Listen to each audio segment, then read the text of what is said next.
The string quartet fell silent as the manager's voice thundered through the ballroom doors. Ladies and gentlemen, we regret to inform you that tonight's event cannot continue. The credit card used for all payments has been declined. Gasps rippled through the elegant crowd. Champagne flutes trembled, the chandeliers seemed to flicker, and in the center of it all stood my son Nathaniel, his perfect tuxedo, now a prison, his bride's face paling beneath layers of makeup. Just 3 hours earlier, I had walked out of that same wedding hall quietly humiliated by my own flesh and blood.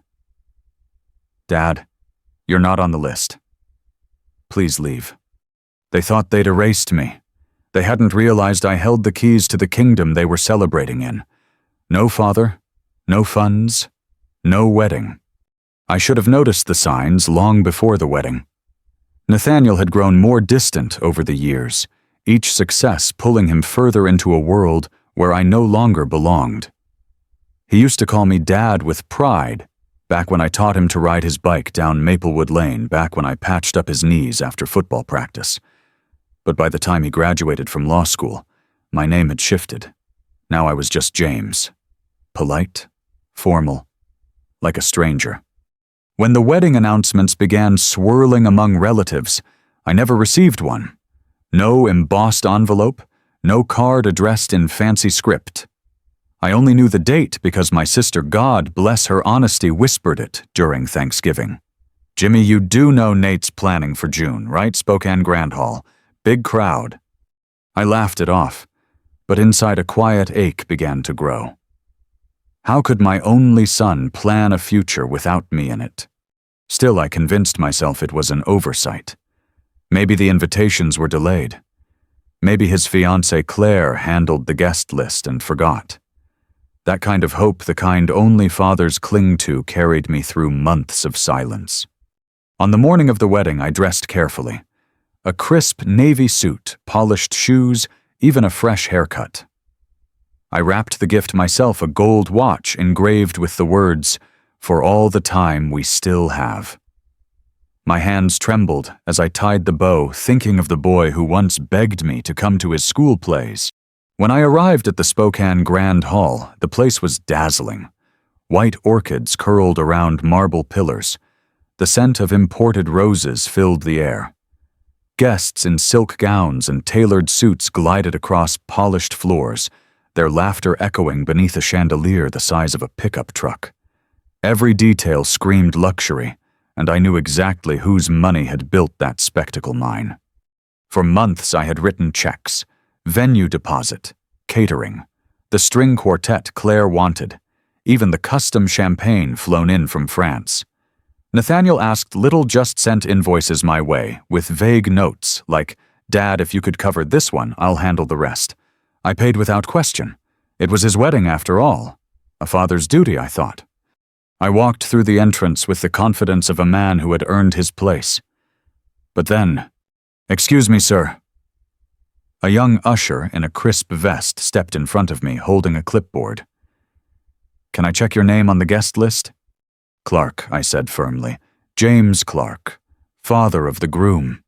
He ran his finger down the list once, twice, then frowned. "I'm sorry, Mr. Clark. I don't see your name here." "That can't be right," my voice faltered. "This is my son's wedding." The usher's eyes flicked past me. I turned, and there was Nathaniel, tall and handsome, walking toward us with his bride clinging to his arm. His tuxedo gleamed, his smile rehearsed. But when he saw me, the smile faltered.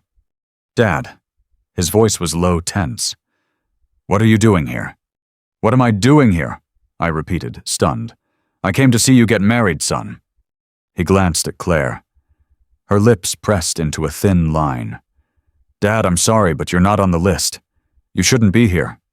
The words landed like a punch to the gut. "Not on the list," I whispered. "I'm your father." "I know," Nathaniel said, avoiding my eyes, "but this is a private event. Immediate family only." Immediate family. I nearly laughed at the cruelty of it.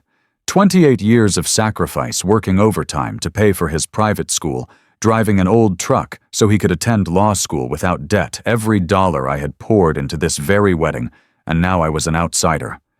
The crowd had begun to notice. Women in gowns whispered behind jeweled hands. Men in tuxedos shifted uncomfortably, pretending not to watch. My chest tightened. My throat burned with humiliation. "All right," I said, finally forcing calm into my voice, "if that's how it is." I set the gift box on a side table between untouched flutes of champagne. I gave Nathaniel one last look, memorizing the face of the boy I'd raised into a man I barely recognized. Then I turned shoulders straight and walked out of the hall. The spring air outside hit like a slap.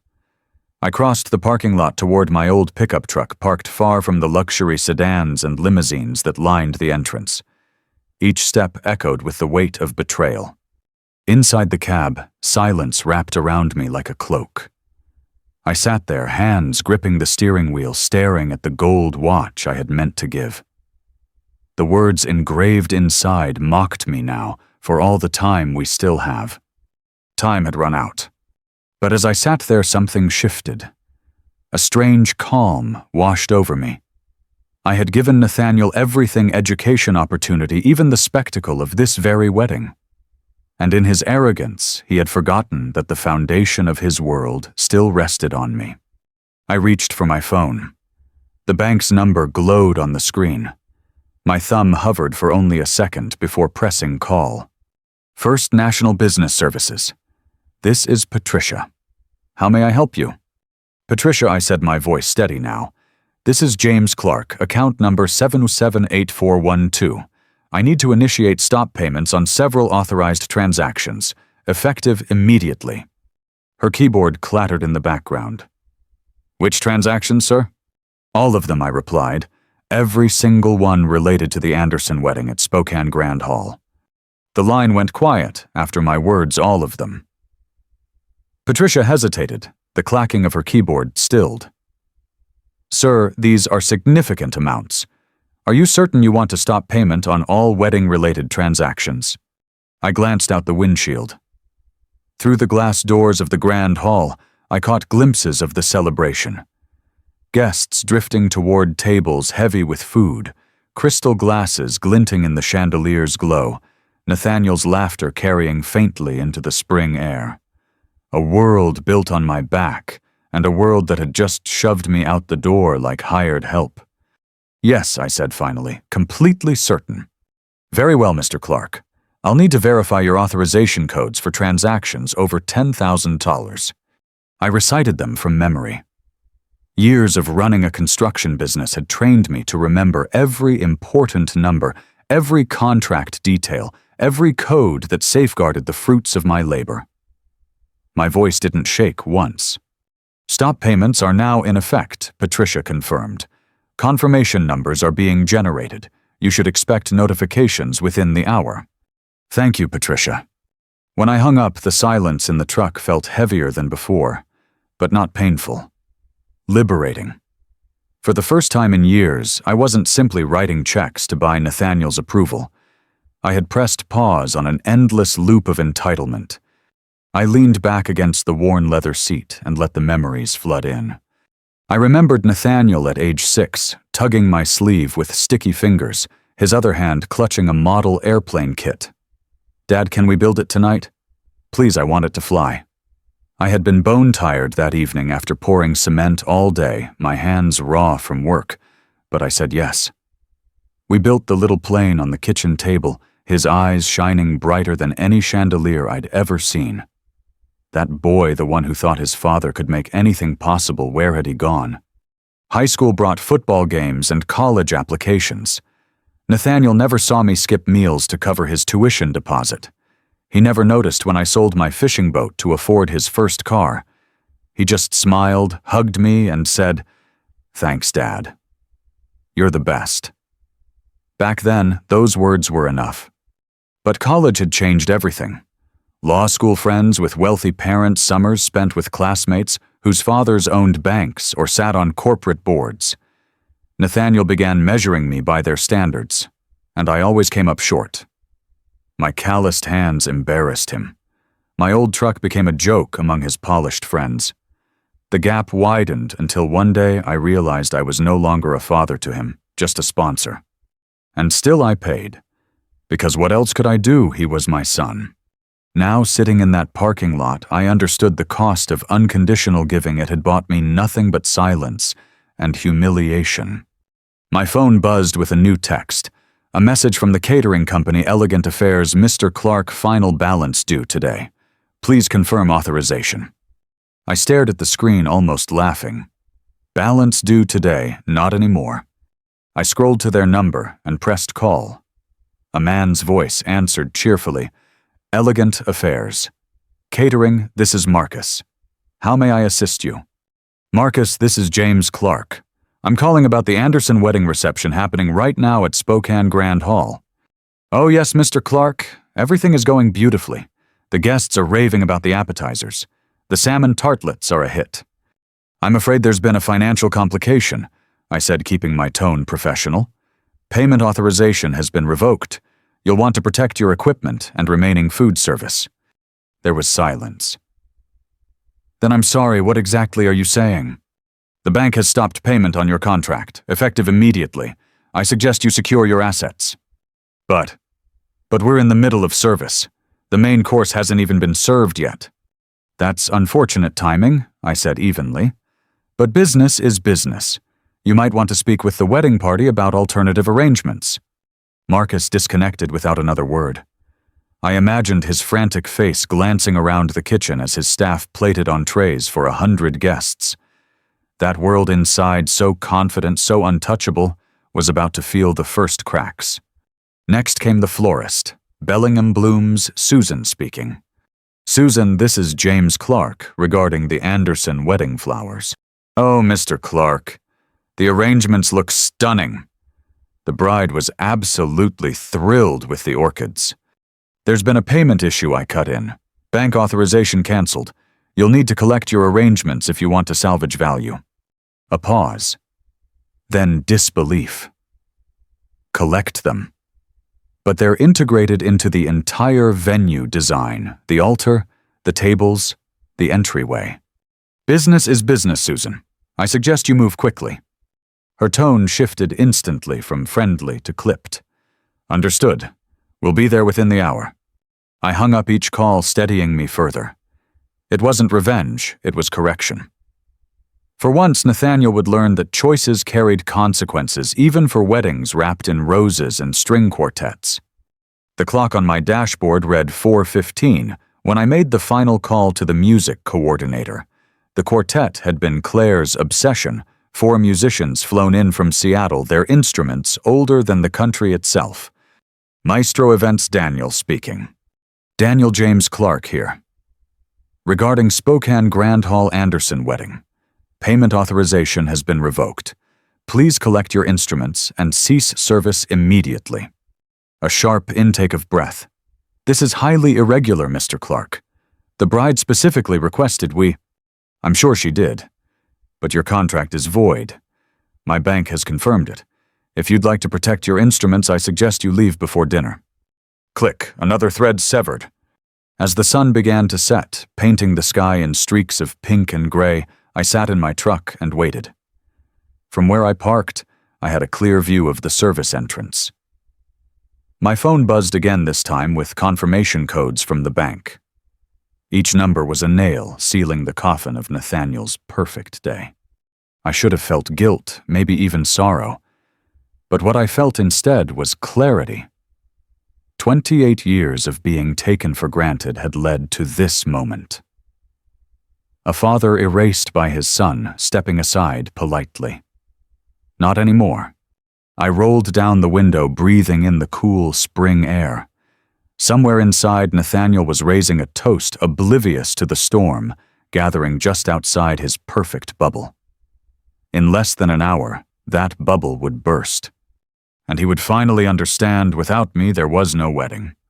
By the time the florist's van rolled into the service lot, the sun had dipped low, turning the sky the color of bruised plums. I sat in my pickup with the engine idling, headlights off, watching from the shadows. The van doors slid open with a metallic clang, and 3 workers jumped out carrying plastic bins and pruning shears. Their steps were brisk, urgent, purposeful. They weren't here to decorate. They were here to reclaim. Through the tall windows of the Spokane Grand Hall, I could still see the golden glow of chandeliers. Guests milled about, glasses raised oblivious to the storm, brewing at the edges of their celebration. But then Susan the florist herself appeared in the doorway, her face grim, her arms already reaching for the grand orchid display by the altar. I almost pitied Nathaniel, almost. Inside, I imagined the scene unfolding. Guests watching with growing confusion as orchids, lilies, and roses were uprooted mid-ceremony. Whispered questions snaking through tables. Why are they taking the flowers? Is this part of the schedule? I pictured Claire's expression, the panic breaking through her practiced smile. The very orchids she had insisted on, $12,000 worth of them, vanishing into bins under fluorescent lights. I leaned back, letting the memory of her sharp words wash over me. Your father embarrasses me, Nate. The boot's the truck, the way he talks about construction like it's something special. Do we really want him mingling with the Andersons? Apparently not. But the orchids told the truth now. Their departure was more eloquent than anything I could have said. At 6:05 p.m., another vehicle pulled up, a white van with Elegant Affairs Catering painted in glossy script.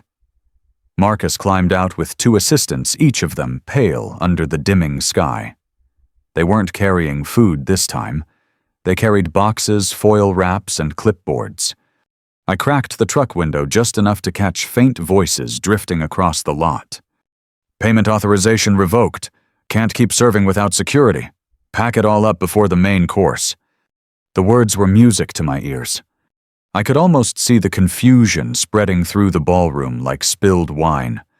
Plates being pulled from guests' tables mid-bite. Trays of salmon tartlets swept away as Marcus's team worked briskly, avoiding questions they couldn't answer. The sound of silverware clinking against half-eaten appetizers must have been deafening in that hushed room. By 6:20, the van doors slammed shut with fresh loads of reclaimed food. The calls began soon after. My phone buzzed on the seat beside me, Nathaniel's name flashing across the screen. I let it ring. Then ring again. Then a third time. His persistence didn't surprise me. What surprised me was how calm I felt, ignoring him. The boy who once begged me to push him higher on the swing set was now a man begging for checks I no longer intended to write. When the phone rang the 4th time, I picked it up only to silence it. Let him stew. Let him feel the weight of uncertainty. By 6:45, the music changed. I could hear it faintly through the cracked window strings, faltering notes dying mid-air. The quartet must have received my call. One by one, their instruments were packed into velvet cases.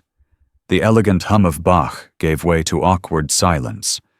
Imagine it, the guests turning, craning their necks toward the stage as the musicians walked out. A room full of society's finest, reduced to background noise whispers, clinking glasses, uncomfortable coughs.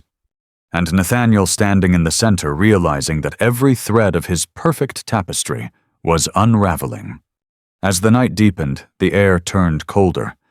I started the engine just long enough to warm the cab, then killed it again, preferring the quiet. Watching. Waiting. Another van arrived, this one belonging to the sound technician. They began hauling speakers and lighting rigs back into the truck cords, trailing like lifelines cut short. Through the ballroom windows, I caught one last glimpse of Nathaniel. His face was pale, his jaw tight, his bride tugging at his sleeve, pleading with him. I couldn't hear the words, but I didn't need to. I knew what she was asking: fix this. Fix it now. But Nathaniel couldn't fix it, not anymore.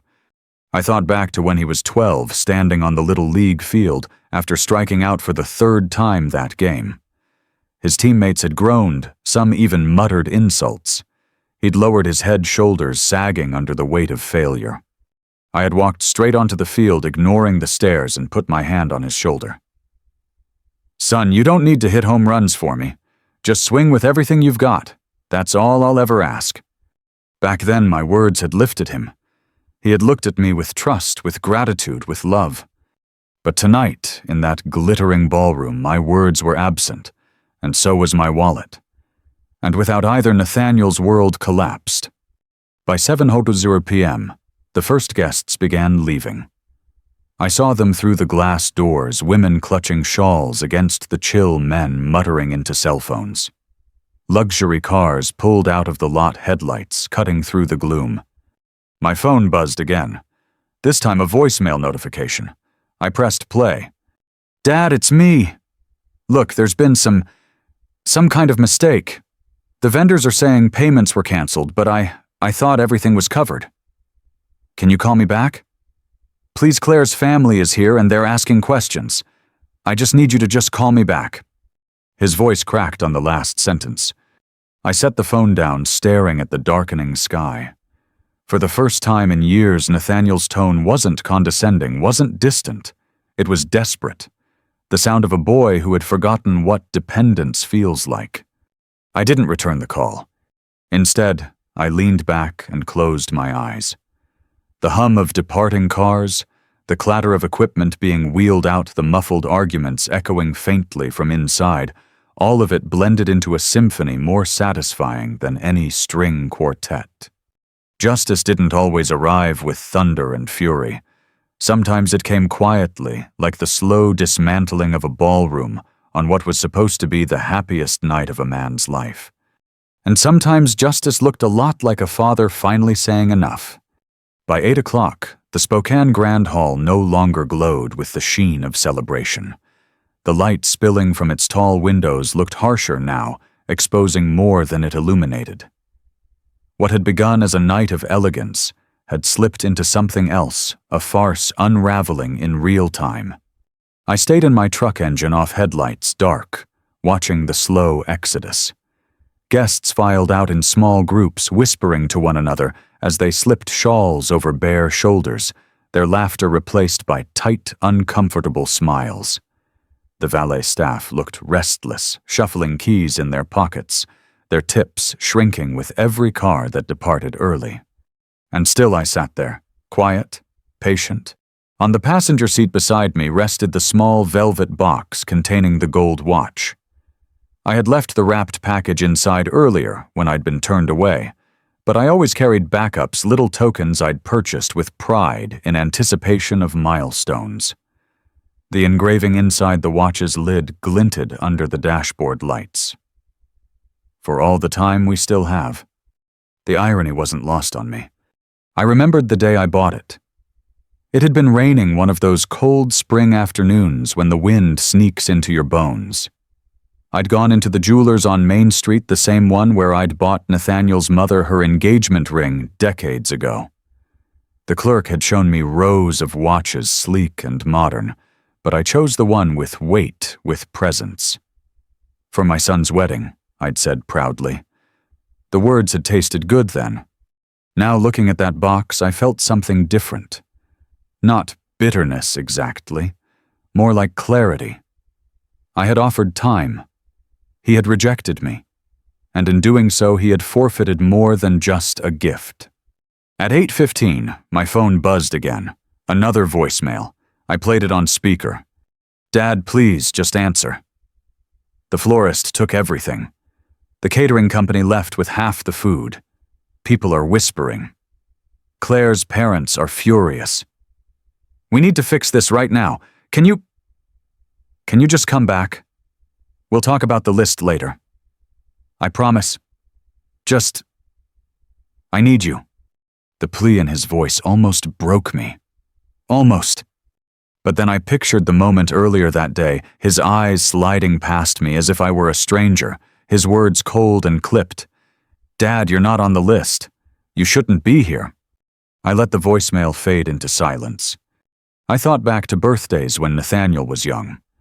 I used to hide little surprises in his lunchbox, a comic book folded between his sandwiches, a silver dollar taped inside the lid.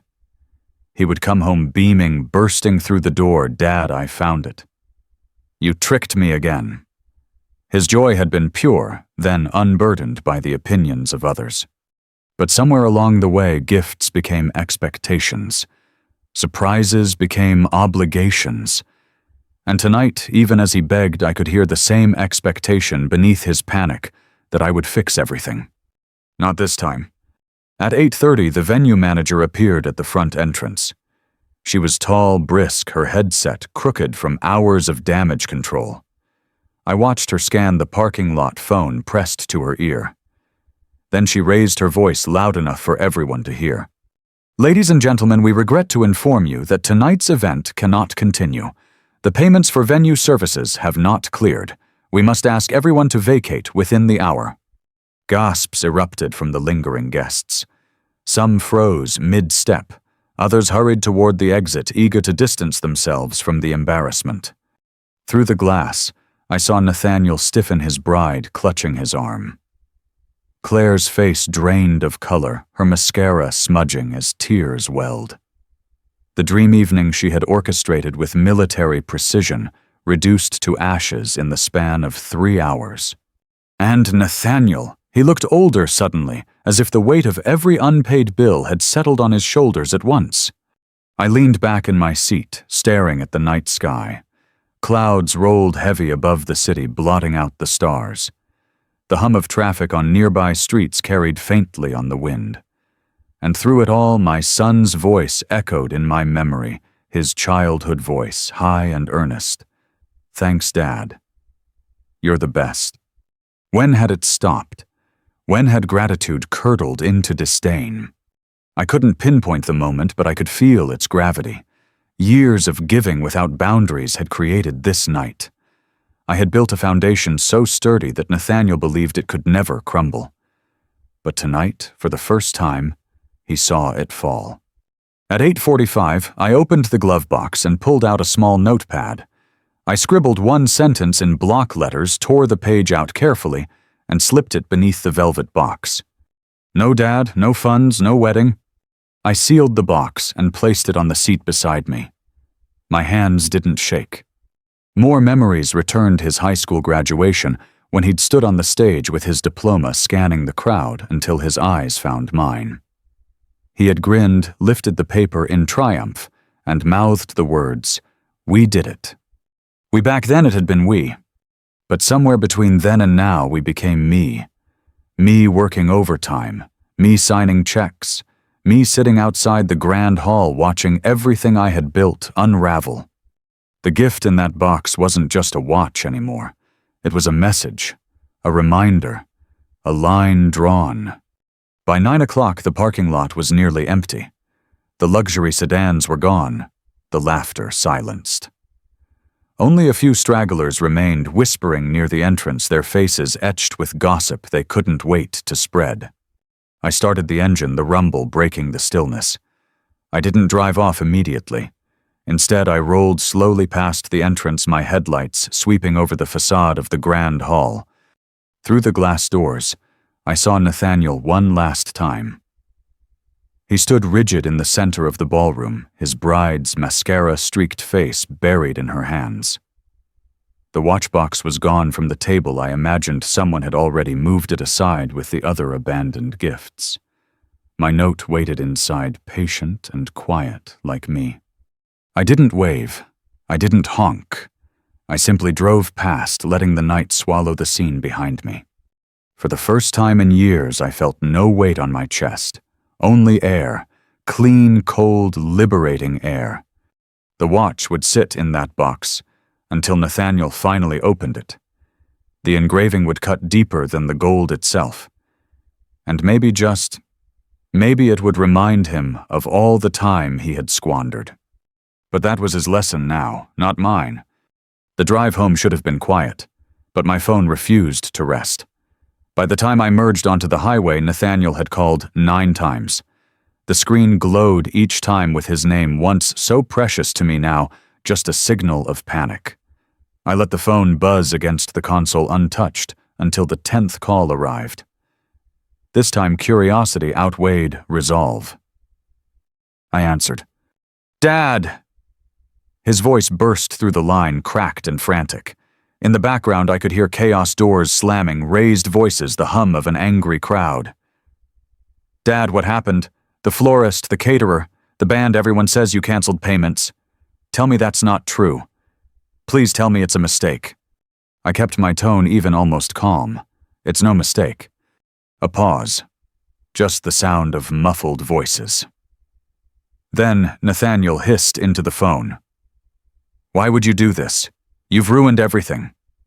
Do you know how I look right now? Do you know what Claire's family is saying?"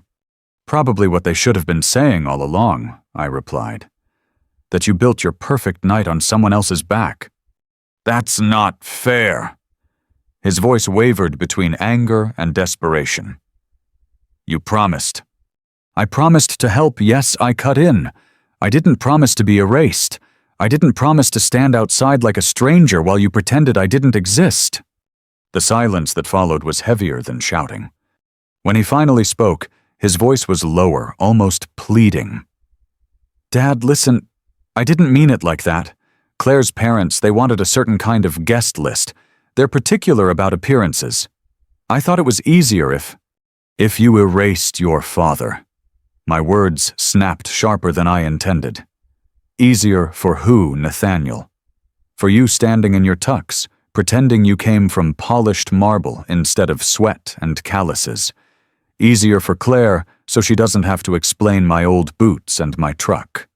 He had no answer, only a faint exhale that carried shame, though he didn't name it. Memories clawed their way back, nights spent welding under harsh lights, weekends pouring concrete, every ache in my back, a brick in the foundation of his education. I had bent my world until it cracked, so his could stand tall. And now, hearing him stumble for excuses, I realized he had forgotten every sacrifice. "You know what hurts most?" I asked softly. "Not that you pushed me out tonight. It's that you did it without hesitation. Like I was disposable. Like I was never part of this family you were building." "Dad?" His voice faltered. "I didn't think." "No," I said firmly. "You didn't." He tried to pivot, to claw his way back. "Look, we can fix this. Claire's parents are furious, but if you could reinstate the payments, we can smooth it over. No one needs to know." I almost laughed. The audacity was breathtaking. Even after losing everything in front of 100 guests, his first instinct wasn't to apologize, but to negotiate. "I'm not your bank, Nathaniel," I said. "I'm your father. And tonight you made it clear which role you preferred." "You can't just leave me like this," he shouted. "Do you know how humiliating this is?" "Do you?" I asked quietly. "Because I do. I felt it when my own son told me I wasn't invited to his wedding, when he looked me in the eye and chose appearances over blood. That was humiliation. What you're feeling now, that's consequence." The line went silent again. I pulled off at a rest stop, parking under a dim streetlight. The highway stretched dark and endless ahead of me, a metaphor I couldn't ignore. My hands gripped the wheel steady despite the storm on the other end of the call. "Nathaniel," I said finally, my voice calmer now, "I didn't do this to destroy you. I did it to remind you. Everything you've built so far, the education, the opportunities, even tonight, it all came from somewhere. From someone. And when you choose to erase that, don't be surprised when the foundation disappears." For the first time since the call began, I heard him sob. A sharp inhale, then broken gasps, muffled, as if he was trying to hide it from those around him. "Dad," he whispered, "I messed up." "Yes," I said, "you did." "He begged me then." Words spilling fast, jumbled. "Please come back. Please help me fix this. Claire's parents are threatening to pull their support. Her mother is saying the marriage is cursed. I don't know what to do." I closed my eyes, listening not to the desperation, but to the undertone. He still wasn't asking for forgiveness. He was asking for repair, for rescue. The same pattern as always. "No," I said simply. "Dad." "No, Nathaniel." My tone didn't waver. "Tonight you get to feel the weight of your choices. You get to stand in that ballroom and explain why the flowers are gone, why the food disappeared, why the music stopped. And you'll do it without hiding behind my checkbook." His breathing was ragged on the other end. "So, that's it. You're just going to let everything fall apart." "Everything already fell apart," I said. "You just didn't notice until the lights went out." I hung up before he could respond. The phone buzzed again within seconds, but I turned it face down on the console. My reflection in the dark glass of the windshield stared back at me, older than I remembered, but steadier, too. I thought of his mother then. She had passed years ago, cancer taking her before she could see Nathaniel become a man. She had always believed he'd grow into gratitude, into humility. "Be patient with him, James," she used to say. "He'll learn." Maybe tonight was the lesson she had trusted would come. I whispered into the empty cab as if she could hear me. "I hope this is enough, Mary. I hope he finally understands." The night stretched ahead, quiet now, except for the occasional roar of a passing truck. I felt the weight of my decision settle deeper, not regret, but gravity. The kind that anchors you, keeps you steady when storms try to pull you apart. For years I had been the silent benefactor, the invisible scaffolding. Tonight I had stepped into the dark and let the structure collapse. It wasn't revenge. It was truth. And for the first time in a long time, I felt like a father again. Morning light crept across my kitchen table, pooling on the wood in soft golden patches. I hadn't slept much, maybe an hour or two at most, but I felt strangely alert, as if adrenaline had taken the place of rest. The coffee in my mug had gone lukewarm, but I sipped it anyway, staring at the phone resting beside me. It was already full of missed calls. Nathaniel, Claire, even numbers I didn't recognize, probably her parents, maybe vendors demanding answers. I didn't touch a single one. Instead, I opened the paper. The front page bore no mention of the wedding, of course. But buried in the local section, a columnist had posted a photo taken by a guest, orchids being wheeled out of Spokane Grand Hall, their petals bruised from rough handling. The caption read, "When fairy tales wilt chaos at high-profile Anderson wedding." I set the paper aside. The city didn't need me to explain anything. The truth had a way of surfacing all on its own. Around 10 o'clock, there was a knock at the door. Not a polite tap, but a pounding sharp and insistent. I didn't need to look to know who it was. I opened the door anyway. Nathaniel stood there, tuxedo, rumpled tie, askew, dark circles bruised beneath his eyes. Behind him hovered Claire, her mascara smeared from the night before, her lips pressed into a line so tight it might have been carved in stone. "Dad." Nathaniel started, his voice hoarse. "Can we come in?" I stepped aside. They entered like ghosts, bringing the scent of stale perfume and wilted flowers with them. Claire didn't sit. She hovered near the counter, arms crossed. Nathaniel dropped into a chair, his head in his hands. "What happened last night?" He faltered, dragging his fingers through his hair. "It was a disaster. Everyone left. Claire's parents are furious. They said they won't support us financially anymore. The venue's demanding immediate payment or they'll sue. I poured myself another cup of coffee, offering none to them. Sounds like reality finally caught up with you." Claire bristled. Reality.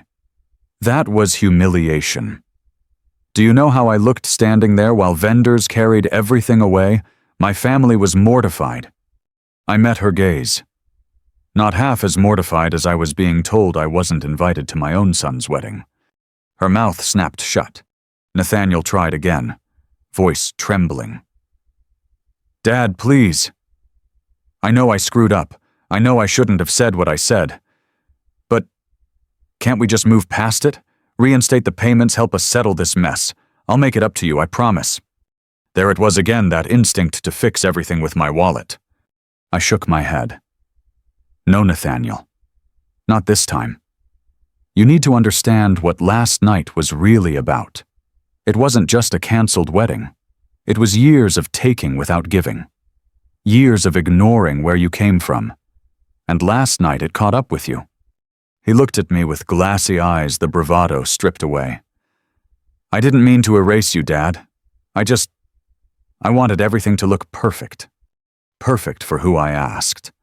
For Claire's parents, for strangers in tuxedos, you threw away your father for appearances, and now appearances are all you have left." Claire scoffed, her patience evaporating. "James, with all due respect, this isn't just about family drama. This is about contracts, about money. We need you to make this right. If you care about your son at all, you'll help us fix it." I turned to her, my voice steady. "I care about my son more than you realize. That's why I'm not fixing it. Because if I do, he'll never learn." Nathaniel shot her a look, pleading, almost ashamed. She shook her head, grabbed her purse, and stormed out without another word. The door slammed behind her, leaving silence in her wake. Nathaniel stayed, shoulders slumped. For a long while he said nothing, just stared at his hands as if they belonged to someone else. Finally he whispered, "I don't know what to do, Dad." The words pierced me deeper than anger ever could, because beneath them I heard the boy he used to be, the boy who once ran into my arms after falling off his bike, the boy who had trusted me to patch scraped knees and teach him how to start again. "You start by owning it," I said softly. "You call every vendor, you face them, you figure out payment or you work it off, you take responsibility. That's what a man does." He looked up at me, eyes rimmed red. "I don't have that kind of money." "Then you work," I replied. "Harder than you ever have. Because that's the only way you'll understand what it cost to build the life you've been living."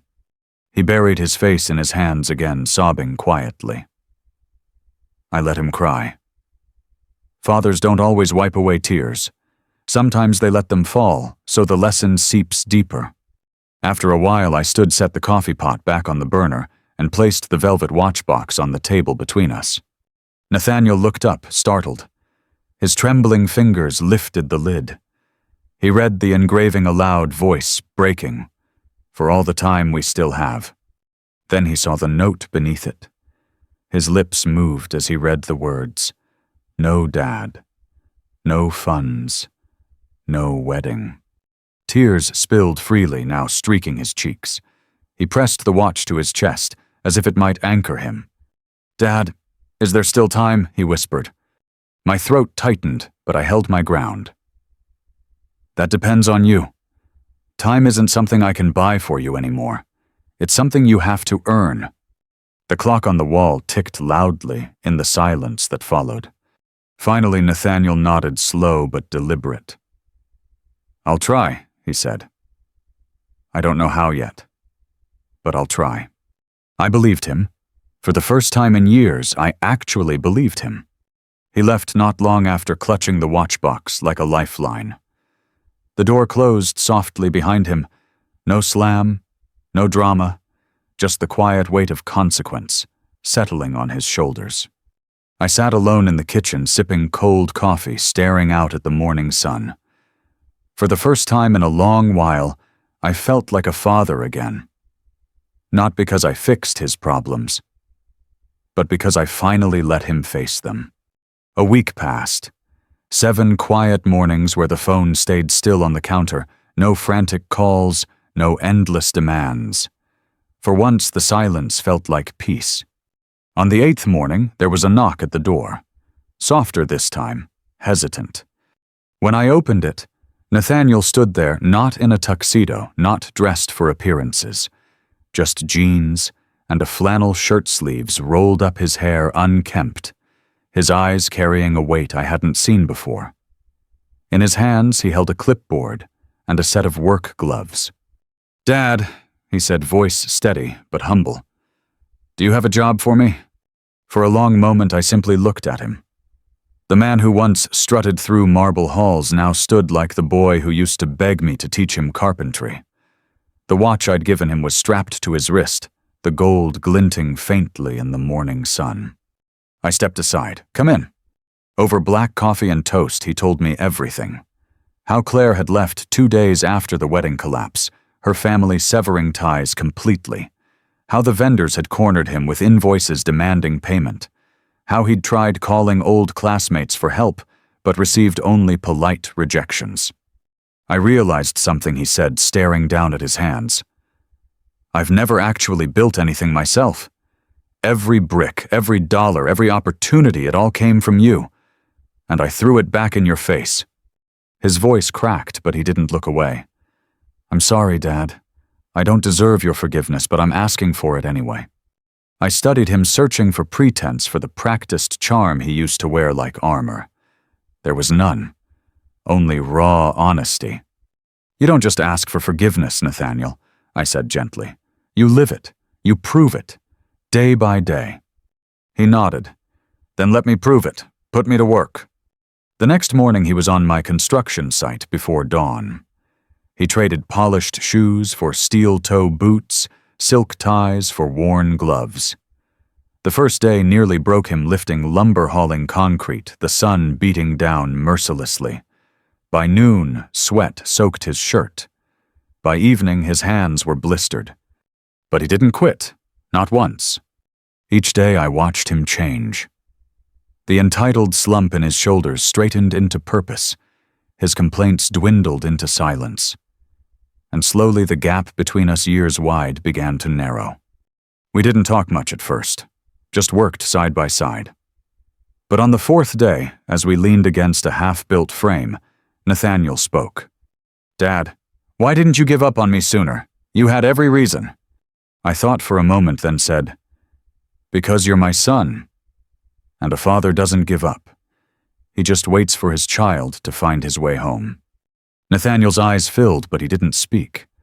Instead, he picked up his hammer and went back to work.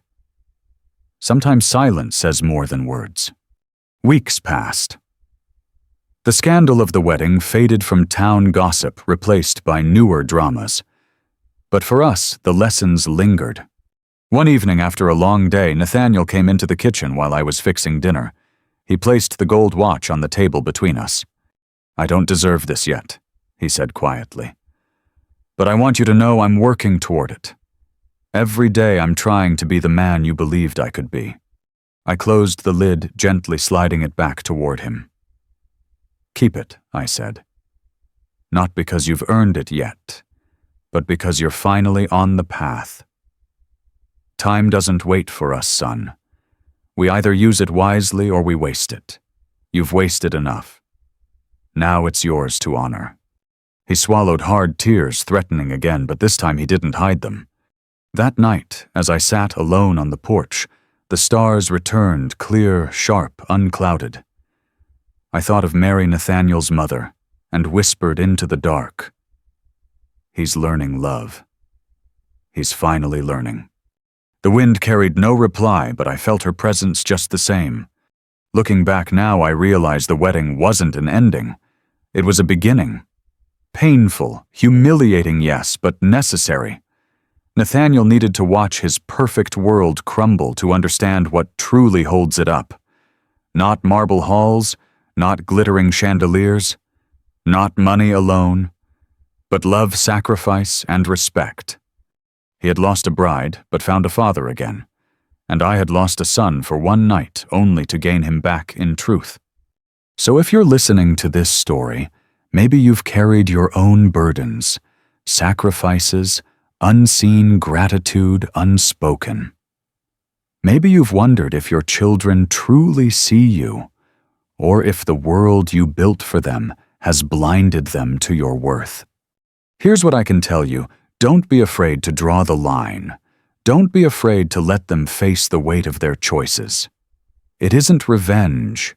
It's love in its toughest form. Sometimes the greatest gift we give our children is not another check, not another bailout, but the chance to finally stand on their own 2 feet. If this story resonated with you, take a moment to reflect. Share it with someone who might need the reminder. And if you'd like to hear more stories like this, tales of family sacrifice, justice, and redemption, consider subscribing so you don't miss the next one. Because life is full of lessons. Some are taught gently, others are learned the hard way. And sometimes the most powerful words a father can give are the ones that echo long after the lights go out. No dad, no funds, no wedding.